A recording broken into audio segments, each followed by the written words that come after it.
The Adventures of Sherlock Holmes, by Sir Arthur Conan Doyle. Adventure 3, A Case of Identity. "My dear fellow," said Sherlock Holmes as we sat on either side of the fire in his lodgings at Baker Street, "life is infinitely stranger than anything which the mind of man could invent. We would not dare to conceive the things which are really mere commonplaces of existence. If we could fly out of that window hand in hand, hover over this great city, gently remove the roofs, and peep in at the queer things which are going on, the strange coincidences, the plannings, the cross purposes, the wonderful chains of events, working through generations, and leading to the most outré results, it would make all fiction with its conventionalities and foreseen conclusions most stale and unprofitable." "And yet I am not convinced of it," I answered. "The cases which come to light in the papers are, as a rule, bald enough and vulgar enough. We have in our police reports realism pushed to its extreme limits, and yet the result is, it must be confessed, neither fascinating nor artistic." "A certain selection and discretion must be used in producing a realistic effect," remarked Holmes. "This is wanting in the police report, where more stress is laid, perhaps, upon the platitudes of the magistrate than upon the details, which to an observer contain the vital essence of the whole matter. Depend upon it, there is nothing so unnatural as the commonplace." I smiled and shook my head. "I can quite understand your thinking so," I said. "Of course, in your position of unofficial adviser and helper to everybody who is absolutely puzzled throughout 3 continents, you are brought in contact with all that is strange and bizarre. But here," I picked up the morning paper from the ground, "let us put it to a practical test. Here is the first heading upon which I come: A husband's cruelty to his wife. There is half a column of print, but I know without reading it that it is all perfectly familiar to me. There is, of course, the other woman, the drink, the push, the blow, the bruise, the sympathetic sister or landlady. The crudest of writers could invent nothing more crude." "Indeed, your example is an unfortunate one for your argument," said Holmes, taking the paper and glancing his eye down it. "This is the Dundas separation case, and, as it happens, I was engaged in clearing up some small points in connection with it. The husband was a teetotaler. There was no other woman, and the conduct complained of was that he had drifted into the habit of winding up every meal by taking out his false teeth and hurling them at his wife, which, you will allow, is not an action likely to occur to the imagination of the average story-teller. Take a pinch of snuff, doctor, and acknowledge that I have scored over you in your example." He held out his snuff-box of old gold, with a great amethyst in the centre of the lid. Its splendour was in such contrast to his homely ways and simple life that I could not help commenting upon it. "Ah," said he, "I forgot that I had not seen you for some weeks. It is a little souvenir from the King of Bohemia, in return for my assistance in the case of the Irene Adler papers." "And the ring?" I asked, glancing at a remarkable brilliant which sparkled upon his finger. "It was from the reigning family of Holland, though the matter in which I served them was of such delicacy that I cannot confide it even to you, who have been good enough to chronicle 1 or 2 of my little problems." "And have you any on hand just now?" I asked with interest. "Some 10 or 12, but none which present any feature of interest. They are important, you understand, without being interesting. Indeed, I have found that it is usually in unimportant matters that there is a field for the observation, and for the quick analysis of cause and effect which gives the charm to an investigation. The larger crimes are apt to be the simpler, for the bigger the crime, the more obvious, as a rule, is the motive. In these cases, save for one rather intricate matter which has been referred to me from Marseilles, there is nothing which presents any features of interest. It is possible, however, that I may have something better before very many minutes are over, for this is one of my clients, or I am much mistaken." He had risen from his chair and was standing between the parted blinds, gazing down into the dull, neutral-tinted London street. Looking over his shoulder, I saw that on the pavement opposite there stood a large woman with a heavy fur boa round her neck, and a large curling red feather in a broad-brimmed hat, which was tilted in a coquettish Duchess of Devonshire fashion over her ear. From under this great panoply she peeped up in a nervous, hesitating fashion at our windows, while her body oscillated backward and forward, and her fingers fidgeted with her glove buttons. Suddenly, with a plunge, as of the swimmer who leaves the bank, she hurried across the road, and we heard the sharp clang of the bell. "I have seen those symptoms before," said Holmes, throwing his cigarette into the fire. "Oscillation upon the pavement always means an affaire à coeur. She would like advice, but it is not sure that the matter is not too delicate for communication. And yet even here we may discriminate. When a woman has been seriously wronged by a man she no longer oscillates, and the usual symptom is a broken bell wire. Here we may take it that there is a love matter, but that the maiden is not so much angry as perplexed or grieved. But here she comes in person to resolve our doubts." As he spoke there was a tap at the door, and the boy in buttons entered to announce Miss Mary Sutherland, while the lady herself loomed behind his small black figure like a full-sailed merchantman behind a tiny pilot-boat. Sherlock Holmes welcomed her with the easy courtesy for which he was remarkable, and having closed the door and bowed her into an armchair, he looked her over in the minute yet abstracted fashion which was peculiar to him. "Do you not find," he said, "that with your short sight it is a little trying to do so much typewriting?" "I did at first," she answered, "but now I know where the letters are without looking." Then, suddenly realizing the full purport of his words, she gave a violent start and looked up, with fear and astonishment upon her broad, good-humoured face. "You've heard about me, Mr. Holmes," she cried. "Else how could you know all that?" "Ha! Never mind," said Holmes, laughing. "It is my business to know things. Perhaps I have trained myself to see what others overlook.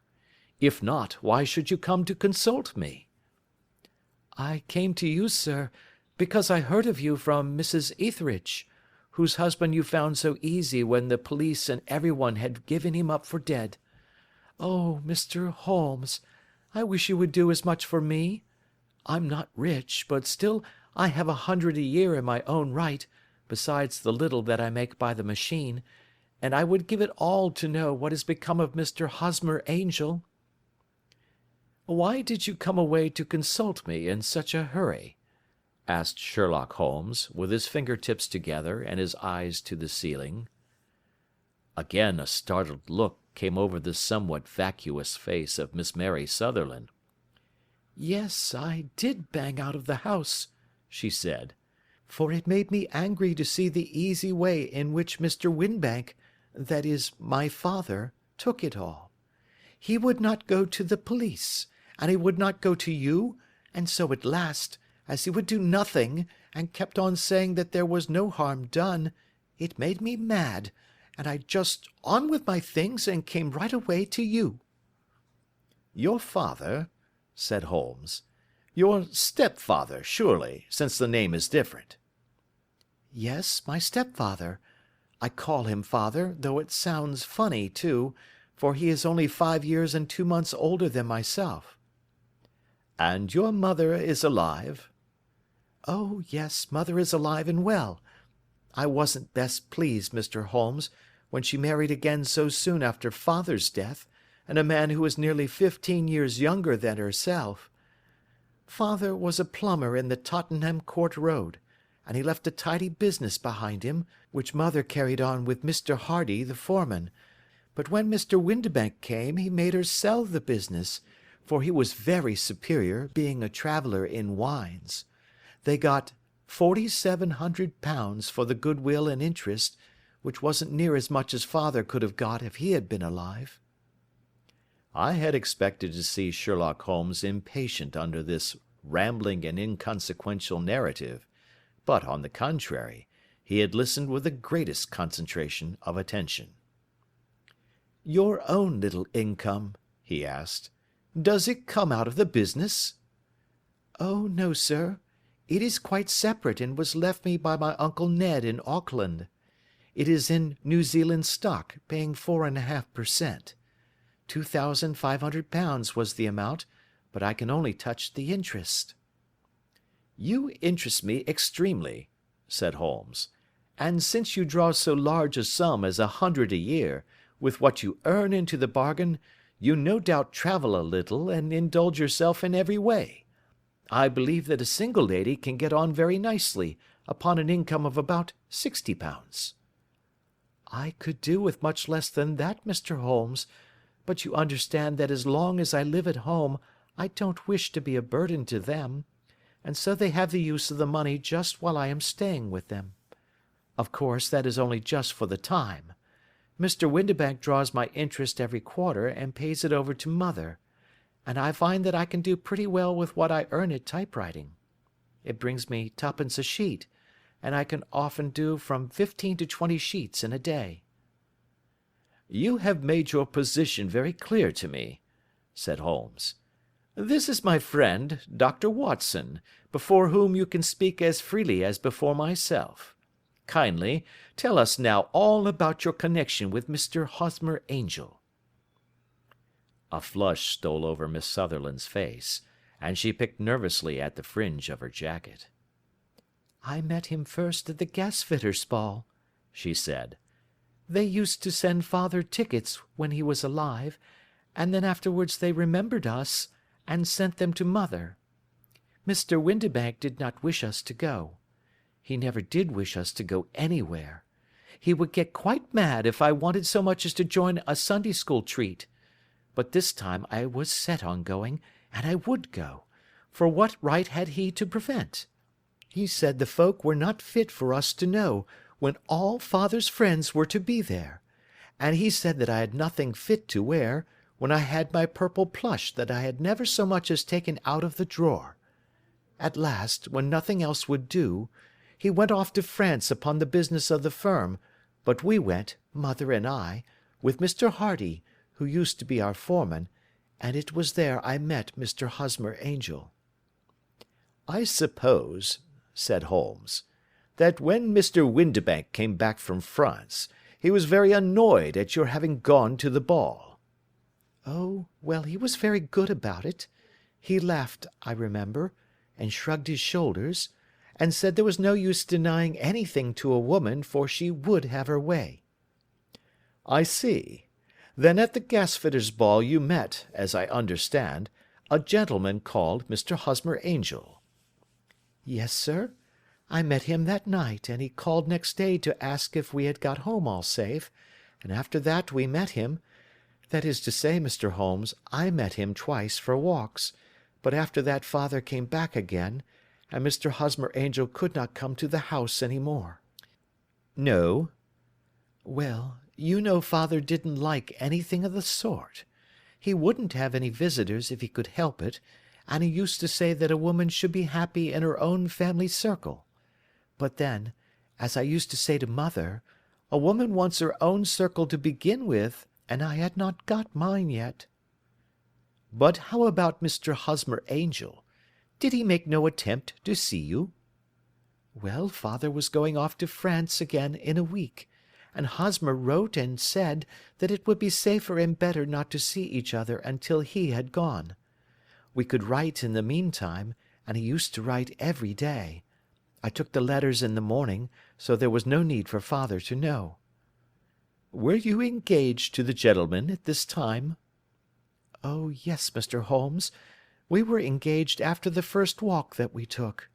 Hosmer, Mr. Angel, was a cashier in an office in Leadenhall Street, and—" "What office?"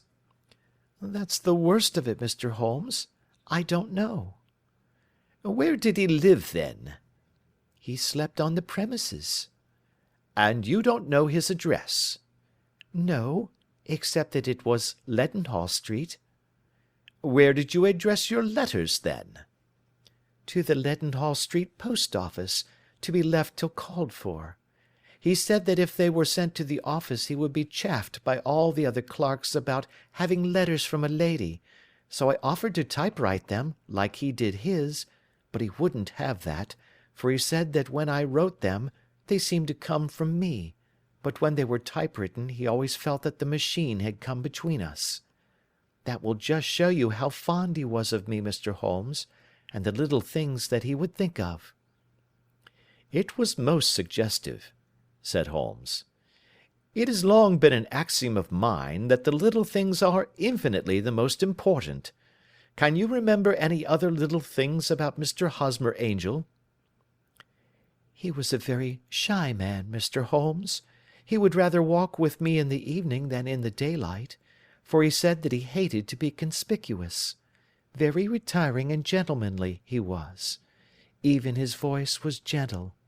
He'd had the quinsy and swollen glands when he was young, he told me, and it had left him with a weak throat and a hesitating, whispering fashion of speech. He was always well dressed, very neat and plain, but his eyes were weak just as mine are, and he wore tinted glasses against the glare." "Well, and what happened when Mr. Windibank, your stepfather, returned to France?" "Mr. Hosmer Angel came to the house again, and proposed that we should marry before father came back. He was in dreadful earnest, and made me swear, with my hands on the testament, that whatever happened I would always be true to him. Mother said he was quite right to make me swear, and that it was a sign of his passion. Mother was all in his favour from the first, and was even fonder of him than I was. Then, when they talked of marrying within the week, I began to ask about father, but they both said never to mind about father, but just to tell him afterwards, and mother said she would make it all right with him. I didn't quite like that, Mr. Holmes. It seemed funny that I should ask his leave, as he was only a few years older than me, but I didn't want to do anything on the sly, so I wrote to father at Bordeaux, where the company has its French offices, but the letter came back to me on the very morning of the wedding." "It missed him, then?" "Yes, sir, for he had started to England just before it arrived." "Ha! That was unfortunate. Your wedding was arranged, then, for the Friday.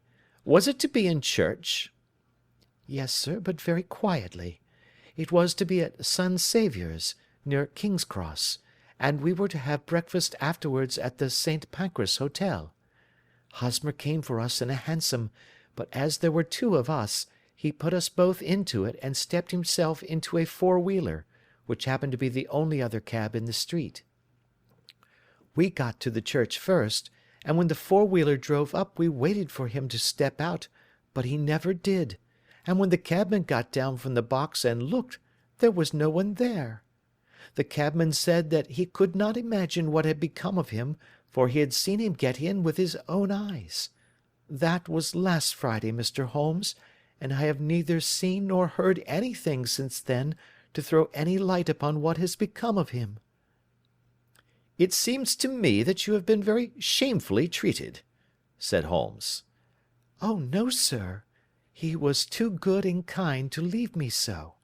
Why, all the morning he was saying to me that, whatever happened, I was to be true, and that even if something quite unforeseen occurred to separate us, I was always to remember that I was pledged to him, and that he would claim his pledge sooner or later.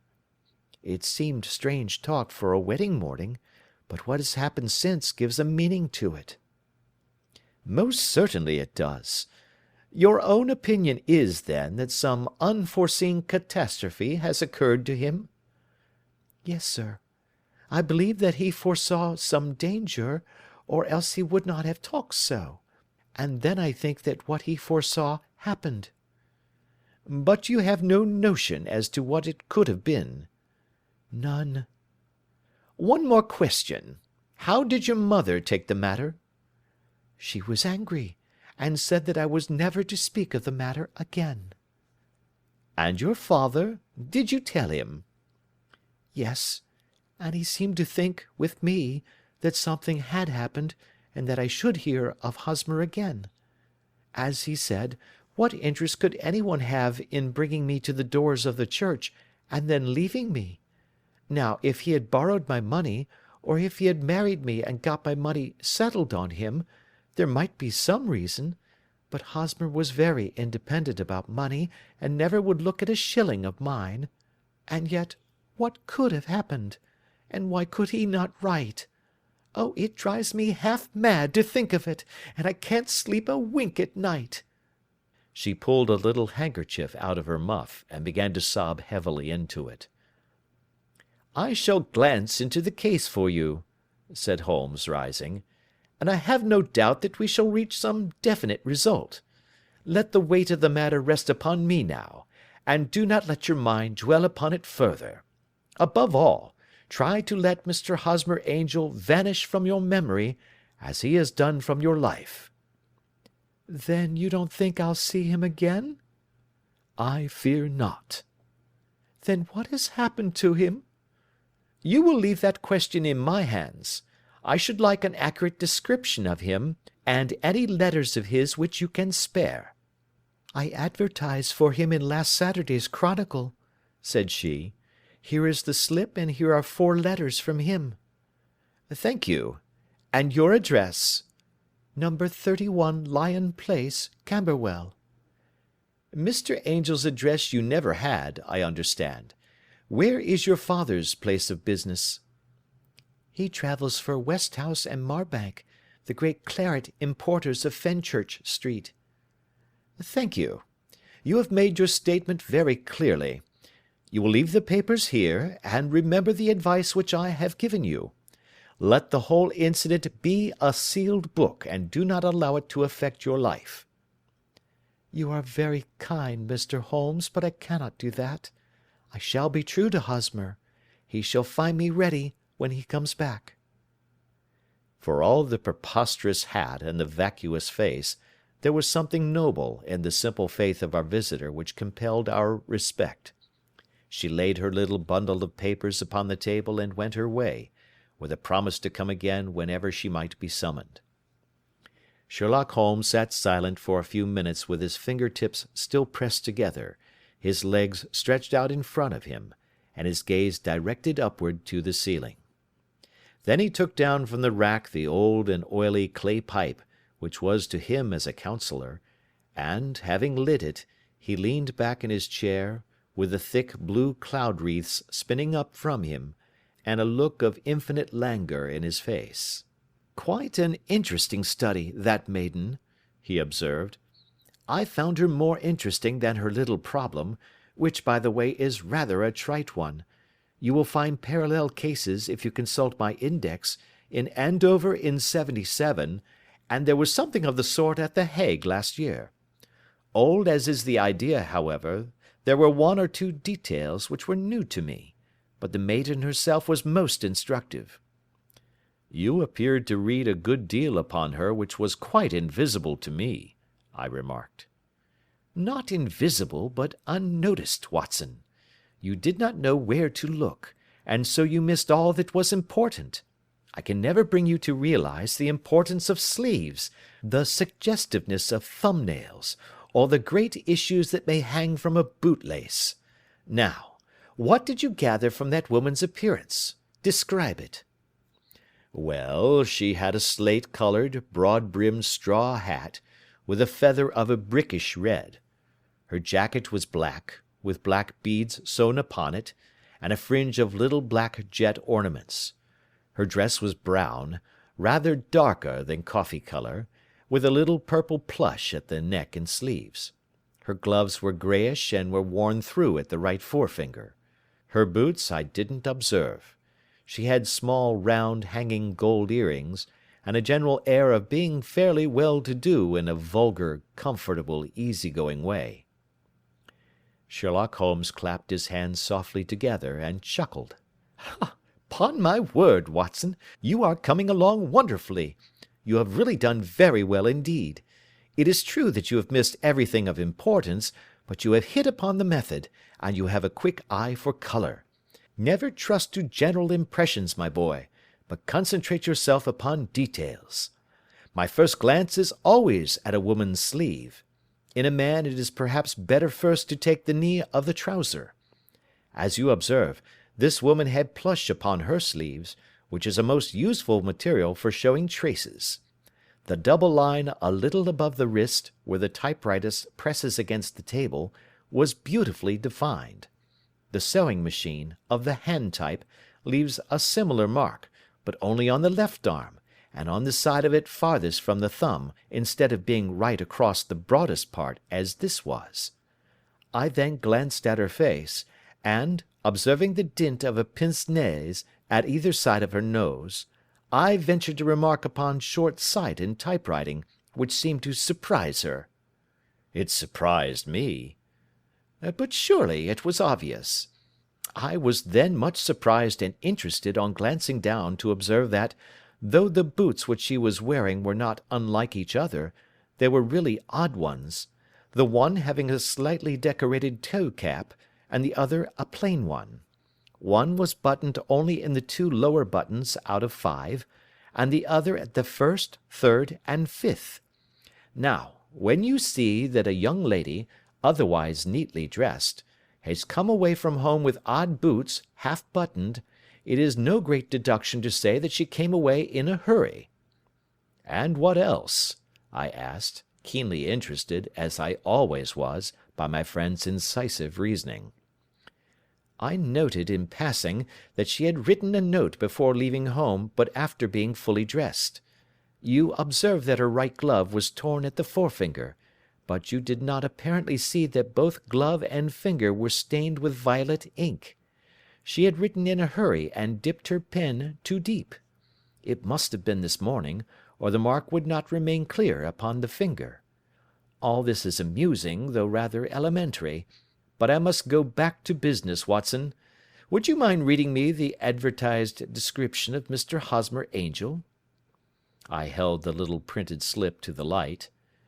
Missing, it said, on the morning of the 14th, a gentleman named Hosmer Angel, about 5 feet 7 inches in height, strongly built, sallow complexion, black hair, a little bald in the centre, bushy, black side whiskers and moustache, tinted glasses, slight infirmity of speech, was dressed when last seen in black frock-coat faced with silk, black waistcoat, gold Albert chain, and grey Harris tweed trousers, with brown gaiters over elastic-sided boots, known to have been employed in an office in Leadenhall Street. Anybody bringing— "That will do," said Holmes. "As to the letters," he continued, glancing over them, "they are very commonplace. Absolutely no clue in them to Mr. Angel, save that he quotes Balzac once. There is one remarkable point, however, which will no doubt strike you." "They are typewritten," I remarked. "Not only that, but the signature is typewritten. Look at the neat little Hosmer Angel at the bottom. There is a date, you see, but no superscription except Leadenhall Street, which is rather vague. The point about the signature is very suggestive. In fact, we may call it conclusive." "Of what?" "My dear fellow, is it possible you do not see how strongly it bears upon the case?" "I cannot say that I do, unless it were that he wished to be able to deny his signature if an action for breach of promise were instituted." "No, that was not the point. However, I shall write 2 letters, which should settle the matter. One is to a firm in the city, the other is to the young lady's stepfather, Mr. Windibank, asking him whether he could meet us here at 6 o'clock to-morrow evening. It is just as well that we should do business with the male relatives. And now, Doctor, we can do nothing until the answers to those letters come, so we may put our little problem upon the shelf for the interim." I had had so many reasons to believe in my friend's subtle powers of reasoning and extraordinary energy in action, that I felt that he must have some solid grounds for the assured and easy demeanour with which he treated the singular mystery which he had been called upon to fathom. Once only had I known him to fail, in the case of the King of Bohemia and the Irene Adler photograph, but when I looked back to the weird business of the sign of 4, and the extraordinary circumstances connected with the study in scarlet, I felt that it would be a strange tangle indeed which he could not unravel. I left him then, still puffing at his black clay pipe, with the conviction that when I came again on the next evening, I would find that he held in his hands all the clues which would lead up to the identity of the disappearing bridegroom of Miss Mary Sutherland. A professional case of great gravity was engaging my own attention at the time, and the whole of next day I was busy at the bedside of the sufferer. It was not until close upon 6 o'clock that I found myself free, and was able to spring into a hansom and drive to Baker Street, half afraid that I might be too late to assist at the dénouement of the little mystery. I found Sherlock Holmes alone, however, half asleep, with his long, thin form curled up in the recesses of his armchair. A formidable array of bottles and test tubes, with the pungent, cleanly smell of hydrochloric acid, told me that he had spent his day in the chemical work which was so dear to him. "Well, have you solved it?" I asked as I entered. "Yes, it was the bisulfate of baryta." "No, no, the mystery!" I cried. "Oh, that! I thought of the salt that I had been working upon. There was never any mystery in the matter, though, as I said yesterday, some of the details are of interest. The only drawback is that there is no law, I fear, that can touch the scoundrel." "Who was he, then, and what was his object in deserting Miss Sutherland?" The question was hardly out of my mouth, and Holmes had not yet opened his lips to reply, when we heard a heavy footfall in the passage, and a tap at the door. "This is the girl's stepfather, Mr. James Windibank," said Holmes. "He has written to me to say that he would be here at 6. Come in." The man who entered was a sturdy, middle-sized fellow, some 30 years of age, clean-shaven, and sallow-skinned, with a bland, insinuating manner, and a pair of wonderfully sharp and penetrating grey eyes. He shot a questioning glance at each of us, placed his shiny top-hat upon the sideboard, and with a slight bow sidled down into the nearest chair. "Good evening, Mr. James Windibank," said Holmes. "I think that this typewritten letter is from you, in which you have made an appointment with me for 6 o'clock?" "Yes, sir. I am afraid that I am a little late, but I am not quite my own master, you know. I am sorry that Miss Sutherland has troubled you about this little matter, for I think it is far better not to wash linen of the sort in public. It was quite against my wishes that she came, but she is a very excitable, impulsive girl, as you may have noticed, and she is not easily controlled when she has made up her mind on a point. Of course, I did not mind you so much, as you are not connected with the official police, but it is not pleasant to have a family misfortune like this noised abroad. Besides, it is a useless expense, for how could you possibly find this Hosmer Angel?" "On the contrary," said Holmes quietly, "I have every reason to believe that I will succeed in discovering Mr. Hosmer Angel." Mr. Windibank gave a violent start and dropped his gloves. "I am delighted to hear it," he said. "It is a curious thing," remarked Holmes, "that a typewriter has really quite as much individuality as a man's handwriting. Unless they are quite new, no two of them write exactly alike. Some letters get more worn than others, and some wear only on one side. Now, you remark in this note of yours, Mr. Windibank, that in every case there is some little slurring over of the E, and a slight defect in the tail of the R. There are 14 other characteristics, but those are the more obvious." "We do all our correspondence with this machine at the office, and no doubt it is a little worn," our visitor answered, glancing keenly at Holmes with his bright little eyes. And now I will show you what is really a very interesting study, Mr. Windibank," Holmes continued. "I think of writing another little monograph some of these days on the typewriter and its relation to crime. It is a subject to which I have devoted some little attention. I have here 4 letters which purport to come from the missing man. They are all typewritten. In each case, not only are the E's slurred and the R's tailless, but you will observe, if you care to use my magnifying lens, that the 14 other characteristics to which I have alluded are there as well." Mr. Windibank sprang out of his chair and picked up his hat.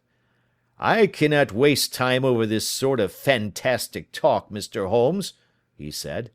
"If you can catch the man, catch him, and let me know when you have done it." "Certainly," said Holmes, stepping over and turning the key in the door. "I let you know then that I have caught him." "What? Where?" shouted Mr. Windibank, turning white to his lips and glancing about him like a rat in a trap. "Oh, it won't do. Really it won't," said Holmes suavely. "There is no possible getting out of it, Mr. Windibank. It is quite too transparent, and it was a very bad compliment when you said that it was impossible for me to solve so simple a question. That's right. Sit down and let us talk it over." Our visitor collapsed into a chair, with a ghastly face and a glitter of moisture on his brow. It's not actionable," he stammered. "I am very much afraid that it is not. But between ourselves, Windibank, it was as cruel and selfish and heartless a trick in a petty way as ever came before me. Now, let me just run over the course of events, and you will contradict me if I go wrong." The man sat huddled up in his chair, with his head sunk upon his breast, like one who is utterly crushed. Holmes stuck his feet up on the corner of the mantelpiece, and leaning back with his hands in his pockets, began talking, rather to himself, as it seemed, than to us. "The man married a woman very much older than himself for her money," said he, "and he enjoyed the use of the money of the daughter as long as she lived with them. It was a considerable sum, for people in their position, and the loss of it would have made a serious difference. It was worth an effort to preserve it. The daughter was of a good, amiable disposition, but affectionate and warm-hearted in her ways, so that it was evident that with her fair personal advantages, and her little income, she would not be allowed to remain single long.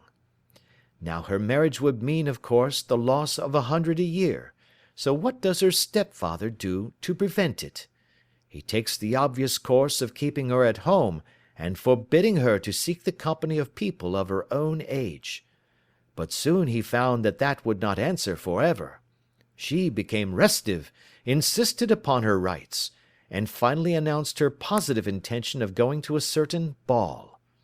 What does her clever stepfather do then? He conceives an idea more creditable to his head than to his heart. With the connivance and assistance of his wife, he disguised himself, covered those keen eyes with tinted glasses, masked the face with a moustache and a pair of bushy whiskers, sunk that clear voice into an insinuating whisper, and doubly secure on account of the girl's short sight, he appears as Mr. Hosmer Angel, and keeps off other lovers by making love himself. "It was only a joke at first," groaned our visitor. "We never thought that she would have been so carried away." "Very likely not. However that may be, the young lady was very decidedly carried away, and having quite made up her mind that her stepfather was in France, the suspicion of treachery never for an instant entered her mind.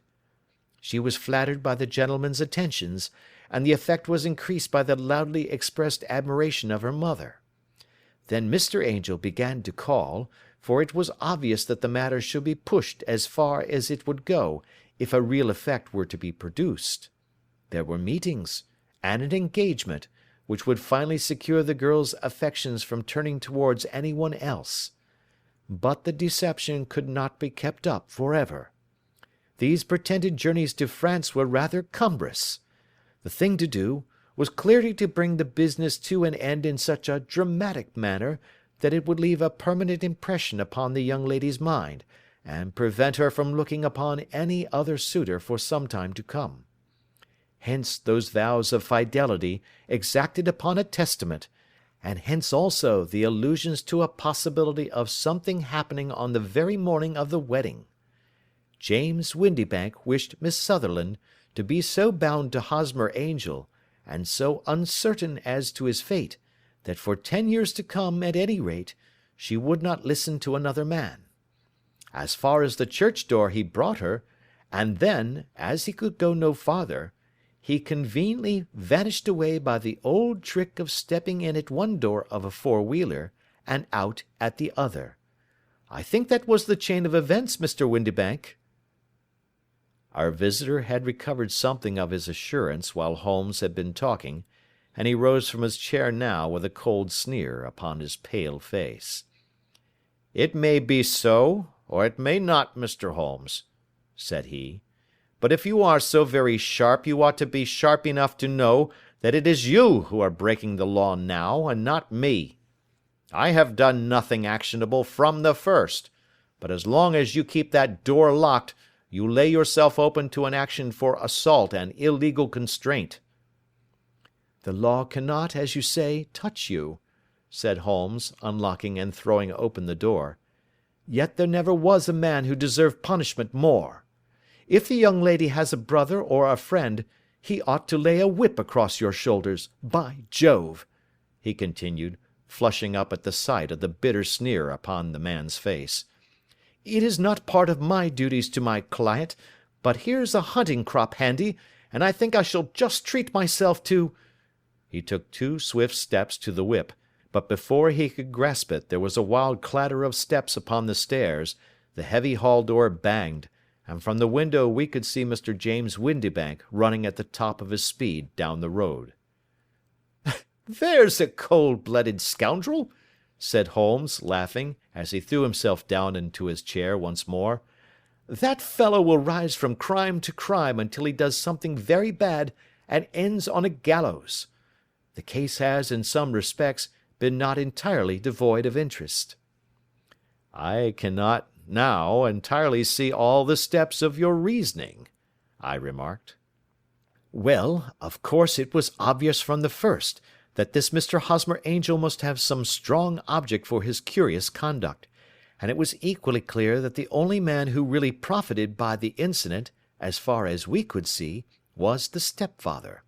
Then the fact that the 2 men were never together, but that the one always appeared when the other was away, was suggestive. So were the tinted spectacles and the curious voice, which both hinted at a disguise, as did the bushy whiskers. My suspicions were all confirmed by his peculiar action in typewriting his signature, which, of course, inferred that his handwriting was so familiar to her that she would recognize even the smallest sample of it. You see, all these isolated facts, together with many minor ones, all pointed in the same direction." "And how did you verify them?" "Having once spotted my man, it was easy to get corroboration. I knew the firm for which this man worked. Having taken the printed description, I eliminated everything from it which could be the result of a disguise, the whiskers, the glasses, the voice, and I sent it to the firm, with a request that they would inform me whether it answered to the description of any of their travellers. I had already noticed the peculiarities of the typewriter, and I wrote to the man himself at his business address, asking him if he would come here. As I expected, his reply was typewritten, and revealed the same trivial but characteristic defects. The same post brought me a letter from Westhouse and Marbank, of Fenchurch Street, to say that the description tallied in every respect with that of their employee, James Windibank. Voilà tout." "And Miss Sutherland?" "If I tell her she will not believe me. You may remember the old Persian saying, 'There is danger for him who taketh the tiger cub, and danger also for whoso snatches a delusion from a woman.' There is as much sense in Hafiz as in Horace, and as much knowledge of the world." End of Adventure 3.